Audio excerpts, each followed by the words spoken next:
उससे ऑडिशन के लिए गए थे। हाँ, मतलब एक बकवास रोल मुझे प्रोड्यूसर ने ऑफर किया, तो मैं अपनी जुबान में उनसे बात करके निकल रहा था। तो उसके बाद स्मिता नीचे मिली और उसने कहा कि हरियाणा से मत कर, मैं उनसे बात करती हूँ। और फिर बाद में उनसे बात करके फिर एक अलग सा रोल मैंने किया। आज की आवाज़ वो फिल्म थी, स्मिता थी, राज था, बब्बर। असल में जो फिल्म पहले शुरू हो गई, वो अच्छी फिल्म जो बनी वो अंकुश थी, एन चंद्रा की, और उससे एक थोड़ा रिकॉग्निशन मिला। और हमारे वक्त एक थोड़े दिखने में खूबसूरत ऐसे बच्चे हीरो रहते थे। हमारी शक्ल तो इतनी खूबसूरत है, फिर भी 50 साल तक ऐसे इस चेहरे के साथ sustained in this kind of profession on your terms. नाटक तो पहले से स्कूल से ही शुरू था, जे में, कॉलेज में भी शुरू रहा। उसके बाद स्टेट कंपटीशन के बाद प्रोफेशनल थिएटर।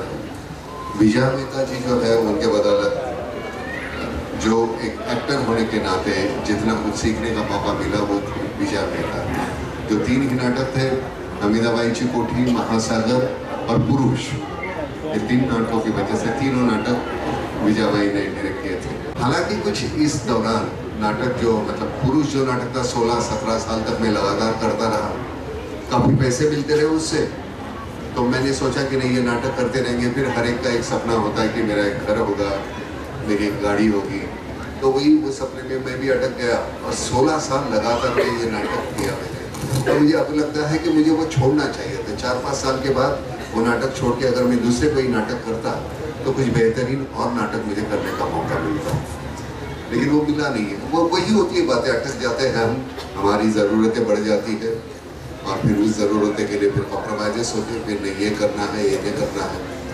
तो फिर उस दरमियान फिर कुछ घटिया फिल्में हो जाती हैं, घटिया नाटक हो जाते हैं। तो वैसे हुआ ज़िंदगी में।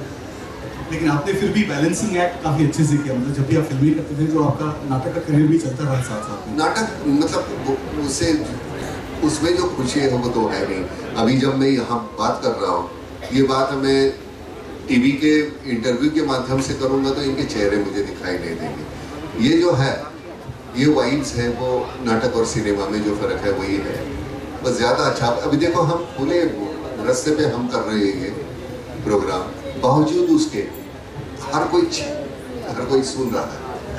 तो मुझे लगता है कि ये मैंने 50 साल में मैंने क्या कमाया, तो मैंने ये कमाया।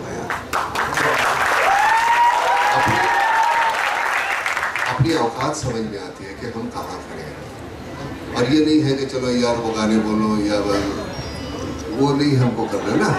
अब हम गाएंगे तो झाड़ भी भाग जाएंगे या झाड़ के पीछे से।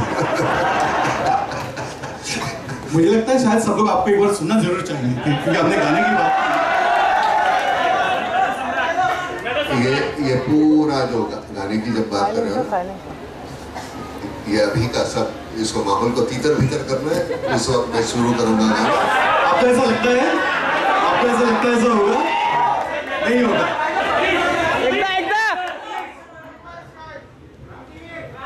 To be or not to be, that is the question. जगावं की मरावं हा एकच सवाल आहे। या दुनियेच्या उकिरड्यावर खरकट्या पत्रावळीचा तुकडा होऊन जगावं बेशरम लाचार आनंदानं, की फेकून द्यावं या देहाचं लक्तर त्या गुंडाळल्या जाणीवेच्या यातनेसर मृत्यूच्या काळ्या शारडोहामध्ये, आणि करावा सर्वांचा शेवट, माझा तुझा याचा आणि त्याचा सुद्धा। मृत्यूच्या महासर्पानं जीवनाला असा डंख मारावा की नंतर येणाऱ्या निद्रेला नसावा जागृतीचा किनारा कधीही। पण त्या निद्रेला पुन्हा स्वप्न पडू लागलं तर हीच खरी मेघ आहे। नव्या स्वप्नांच्या अनोळखी प्रदेशात प्रवेश करण्याचा धीर होत नाही, म्हणून आम्ही सहन करतो हे जुने जागेपण, सहन करतो प्रेताच्या निर्जीवपणानं अभिमानावर होणारे बलात्कार। ऐसा खूब है आप जो भी जितने भी कैरेक्टर्स आपने किए हैं, उसमें जो भी कैरेक्टर है, चाहे वो विलन हो, चाहे थोड़ा कॉमेडी रोल हो, चाहे सीरियस रोल हो, वो कैरेक्टर तो आप निभाते ही है, उसमें आपका भी थोड़ा टच रहता है, कोई भी रोल हो उसमें। तो वो क्या आप नॉर्मली आता है या कुछ उसमें आप एफर्ट करते हैं? नहीं, कैरेक्टर आप जैसे बयां करते हैं कि नहीं ये कोई विलन है, कोई कॉमेडियन है या कोई हीरो है, वैसे होता नहीं। हर एक कैरेक्टर होता है, उसमें ब्लैक वाइट शेड्स बहुत होते हैं, और अपनी तरफ से जिंदगी का इतना तजुर्बा है तो उसमें से कुछ निचोड़ है तुम्हारे पास, तो उसमें से कुछ डाल दो उसमें। शायद तुम्हारा डायरेक्टर तुमसे उम्र से कम हो, तो उस वक्त मैं ज़्यादती करता हूँ, उसको दखलंदाजी बोलते हैं लोग, वो मैं करता हूँ। तो लेकिन वो करना मुझे, मैं समझता हूँ कि जहाँ तक मैं उसके सामने रखता हूँ, ये ऐसे ऐसे है, मैं ऐसे करना चाहता हूँ, ये ऐसे है, अगर चाहे तो ले लो, नहीं तो फेंक दो। अब ये तो होगा ना, गांव खेड़े में तुम जाओगे, क्योंकि तुम्हारे शहर के सुख दुख अलग है, गांव खेड़े के लोगों के सुख दुख अलग है। तो मुझे लगता है तुम्हारा हर कैरेक्टर परसेप्शन बदलता है जो हर कैरेक्टर करते हुए। क्योंकि मैं किसान के बारे में अगर बात करूं तो किसान का सुख दुख जो है, उनके दुख जो है, उनके आंखों से आंसू बहते ही नहीं है, लेकिन वो इतने रोते रहते हैं और तुम्हें पता ही नहीं चलता कि अरे बाप रे, ये बंदा, मतलब आंसू सूख गए उनके, इतने दुख उनके बड़े हैं। तो आज जाके नट सम्राट मुझे करनी होगी तो मैं नए सिरे से करूँगा, अलग तरीके से करूँगा, क्योंकि दुख की व्याख्या बदल गई, सुख की व्याख्या बदल गई। तो मुझे लगता है कि परसेप्शन चेंज होते रहते हैं और वो होने चाहिए। कल मैंने जो सोचा था या कल मैंने जो किया था वो नया था, हालांकि आज वो पुराना है, तो मुझे आज नए सिरे से कुछ करना होगा। आपने किसानों की बात की तो कुछ दिनों पहले, कुछ सालों पहले आपकी सोशल कमिटमेंट्स भी काफ़ी रहते हैं। मैंने हम सबकी होनी चाहिए। मुझे लगता है मैं जब अपने बारे में सोचता हूँ कि मेरे बगल में कोई खड़ा है, उसकी आंखें गीली है, तो मेरी जिम्मेदारी बनती है कि मैं उसके आंखों के वो आंसू के बारे में पूछूँ, इसकी वजह क्या है। मुझे लगता है कि ये हम हर एक कोई कर सकता है। जिंदगी में एक की एजुकेशन करो, एक बच्चे, और कहो कि एक को मैं मारूंगा नहीं, कम से कम एक को बचाऊंगा, तो वायलेंस तो जिंदगी से चला गया और तुम्हारे बच्चे के अलावा एक और बच्चा हो गया है जिसकी तुमने परवरिश की और शिक्षा दी। मुझे लगता है इससे बड़ा काम नहीं। आने वाले दिनों में 2 फिल्में मैं डायरेक्ट कर रहा हूँ, देखेंगे। और कुछ बताएंगे सबको उसको? नहीं, फोकट में नहीं बता, उसके लिए वो टूरिंग, उसको टिकट कटवानी पड़ेगी। वो टूरिंग ऑफिस में भी दिखाएंगे? टूरिंग में भी टिकट कटवानी पड़ेगी 20 रुपए की। तो जैसे मैंने पहले कहा कि आपने काफी सारे रोल्स किए, कॉमेडी, विलन, सीरियस रोल्स, गमन से लेके अभी तक। वेलकम की बात जो है, अनीस वज़नी जब मुझे पूछा उसने कि वेलकम का ये रोल है, अपने आप को टटोलने का एक मौका था कि मैंने वो उस जॉनर्स में कभी काम नहीं किया था। तो मैंने सोचा अगर ये है, ऐसा है, तो मैंने कहा दिखा दे क्या करना चाहता है। वहाँ भी कोई कॉमेडी करने की कोशिश नहीं की, सिचुएशन ही इतनी कॉमेडी थी। तो वो आलू ले लो, अंडे ले लो, वो मैंने कुछ नहीं किया, वो अनीस ने बताया हुआ।